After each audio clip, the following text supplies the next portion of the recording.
Hi, my name's William Arnold. Firstly, I'd like to thank you for clicking on this video and watching it, and I would really appreciate if you could watch it right through to the end, as I believe this is going to have a dramatic impact upon you. Um, I am in the process at the moment of trying to fundraise to get an organisation off the ground that is it's my dream and my baby, so to speak.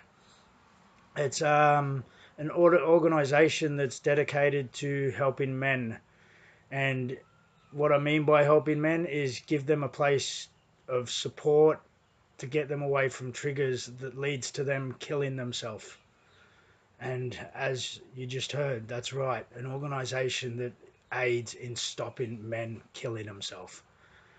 A statistic that you might not like to know is that 8 people a day in this country are killing themselves. Another 240 on top of that are making genuine attempts upon their life. Out of those 8 each day, 6 of them are men. So 6 men, over 2,400 men every year are taking their life. There are organisations that are dedicated to combat this, but for some reason they are not doing anything. The numbers are getting greater every year and it is getting worse and worse, to the point that it is the 10th leading cause of death among men currently at the moment. So that figure is quite astounding. It might have shocked you already. Now, a little about my story and why I'm doing this. In 2015, I was studying a Bachelor of Nursing to become a registered nurse because my passion has always been to help people. That's why I got into nursing. I just accepted a job offer to become a registered nurse at a facility near Mount Coolum in Queensland. I currently live in the Illawarra and that's where I remained. I did not take the job in the end. I was on a phone interview one day with the facility before I was offered the job, of course, doing a phone interview. During that 30-minute phone call, my phone buzzes once for a missed call. And then it beeps for a message. I get off the phone and the message I get, was a message from my father.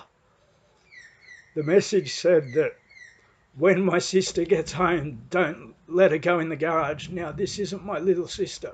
This isn't my sister. I have a half sister and a full sister. This is my little half sister, who I think was about 7 or 8 at the time.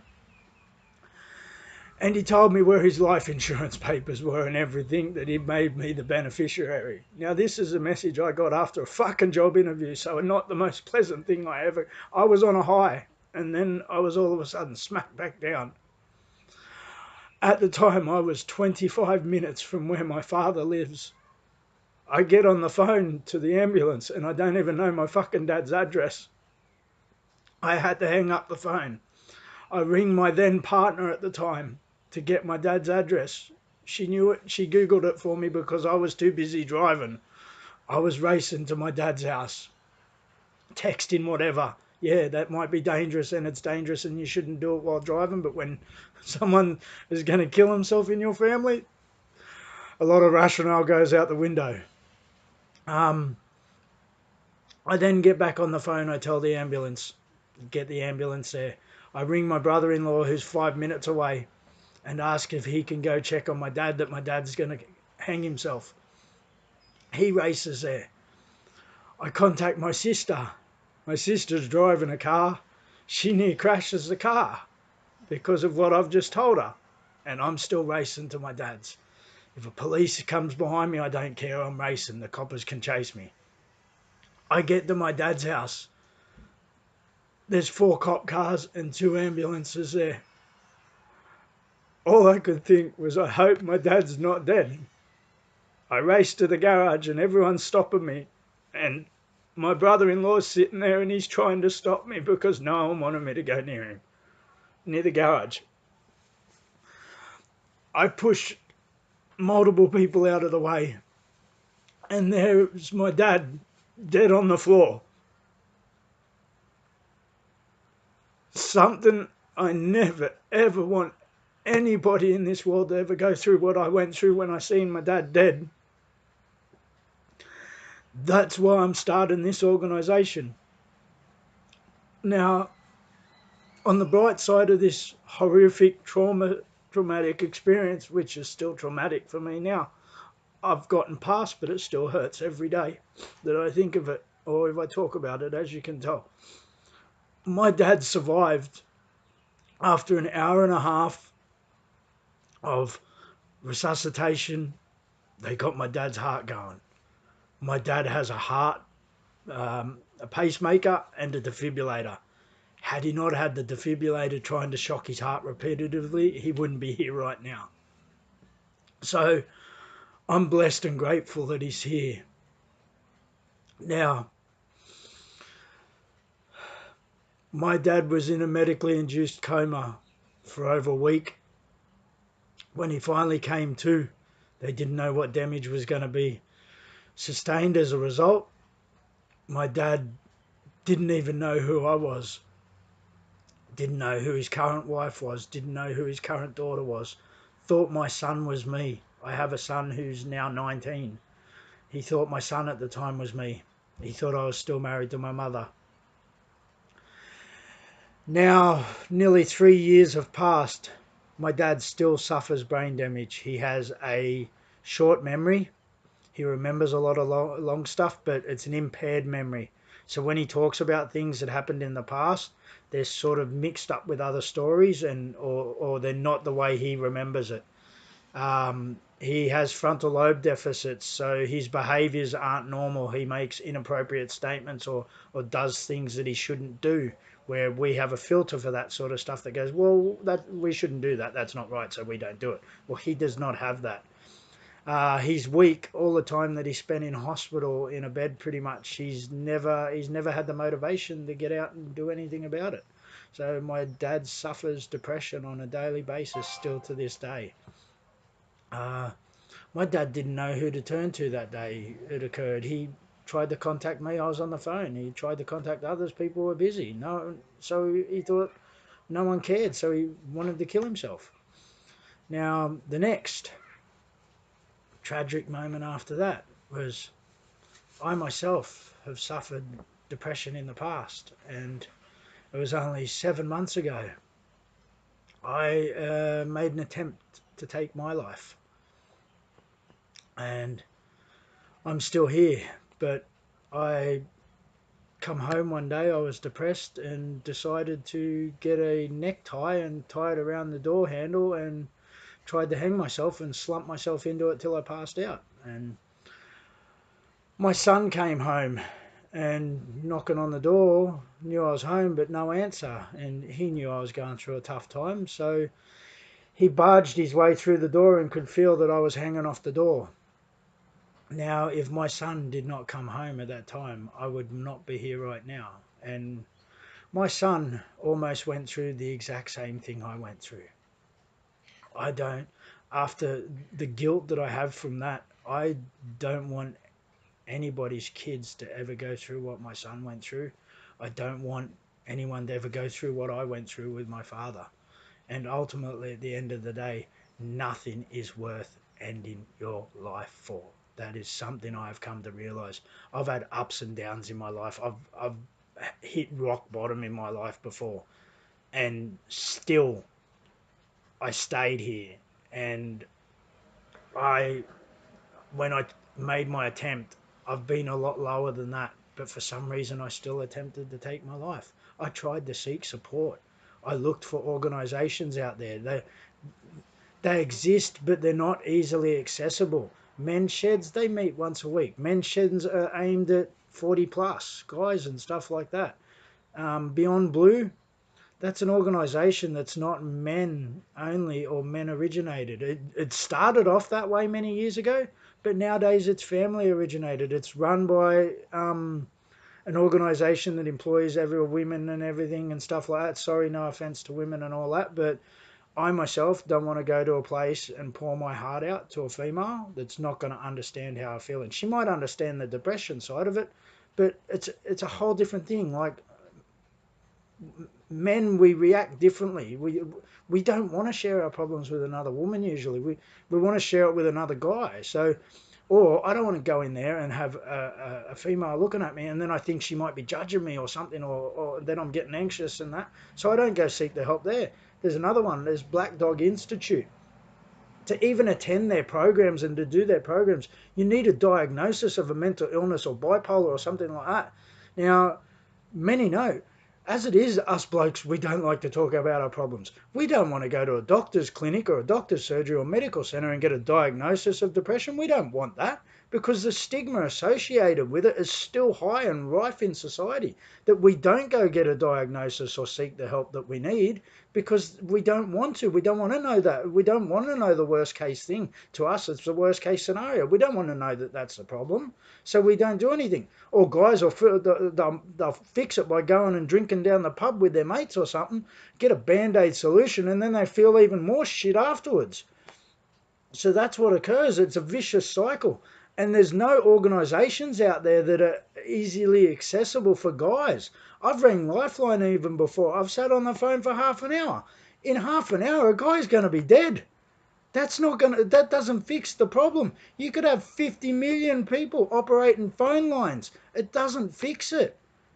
The only thing that's going to fix it is get the guys out of the situations. Like, even when they get through to Lifeline, yeah, they'll get the support. The person will go, okay, I no longer want to take my life, but they're still in the same shit situation that before they made the fucking call. It hasn't changed. It hasn't fixed the problem. There's still the problem there. So the next day they're going to just feel just as bad still. This is what I aim to stop. What is it?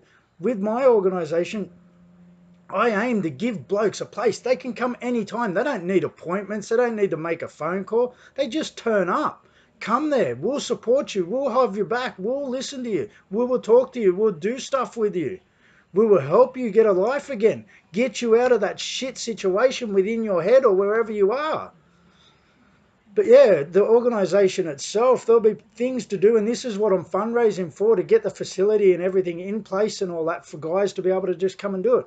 Within the organisation, some of the examples of things we're going to offer, like pool tables, movies, books, craft supplies, table tennis, darts, barbecues, so guys can come just do that, hang out with other guys, have a chat, watch a movie, have a chat, play some pool, have a chat, play table tennis. Also, professional services such as counselling, psychological services, mental illness, health and wellbeing, wellness coaches, life coaches, all those sorts of things I want to incorporate within this facility, available to men for free as well. And as I say, for free, so the guys can just come and do it. They don't need a healthcare card. They don't need anything. Just come in.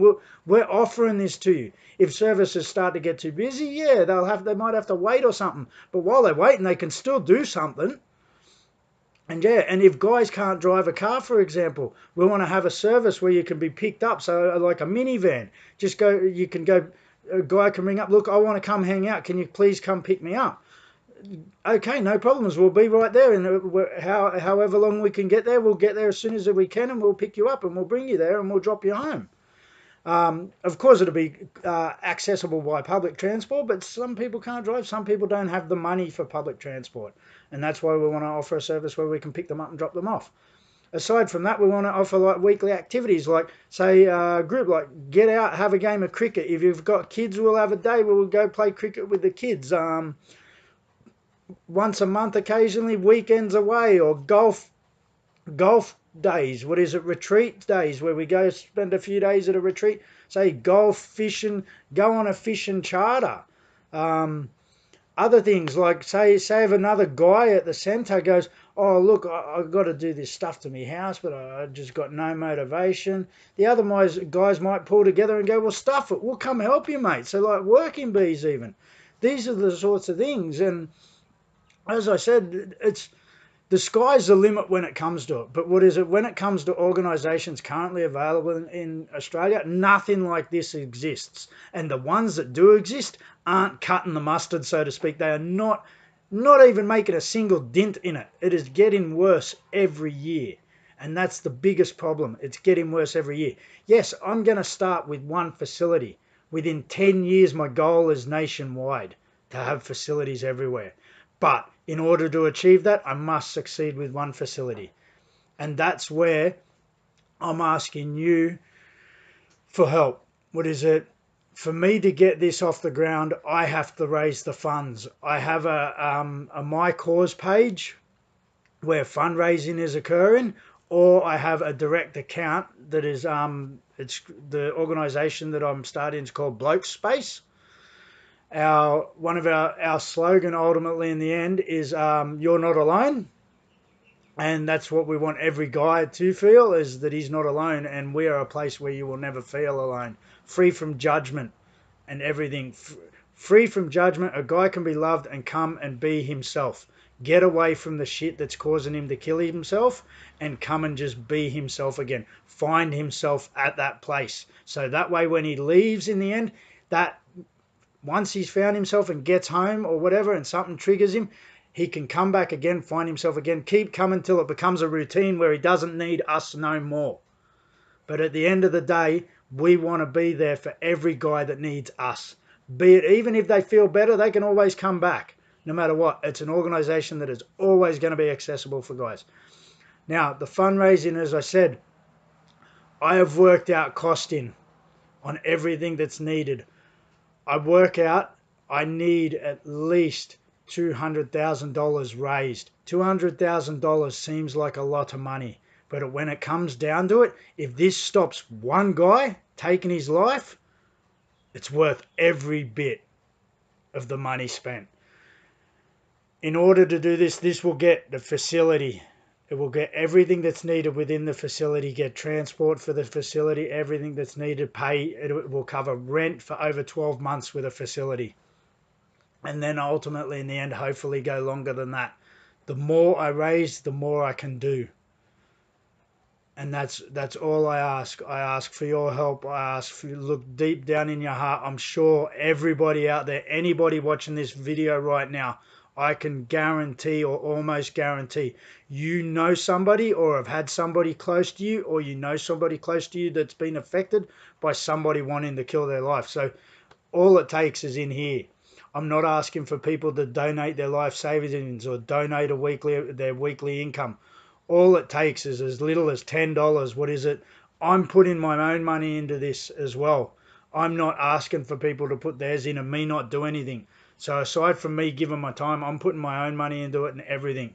And that's all I ask from everybody else, is that deep down in your heart, look there. What is it? As I said, I guarantee somebody's been touched in the heart by suicide before. Everybody has almost been touched by it or knows somebody that has been. And this is what I want to prevent. I want to stop everybody ever having to get there one day in life and go, oh, I know this person that did this, or I know somebody that did this and it was taking their life. And one day it gets to the point that nobody has to say any of that sort of shit ever again. Nobody has to feel it, nobody has to think it, and nobody has to, see it. And that's the goal. Might not happen in my lifetime, but I genuinely know I will make a dent in that figure. It's climbing every year. Within 5 years, it will be reduced dramatically.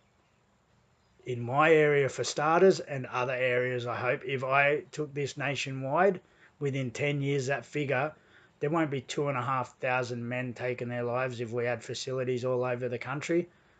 It'd be less than that by half even.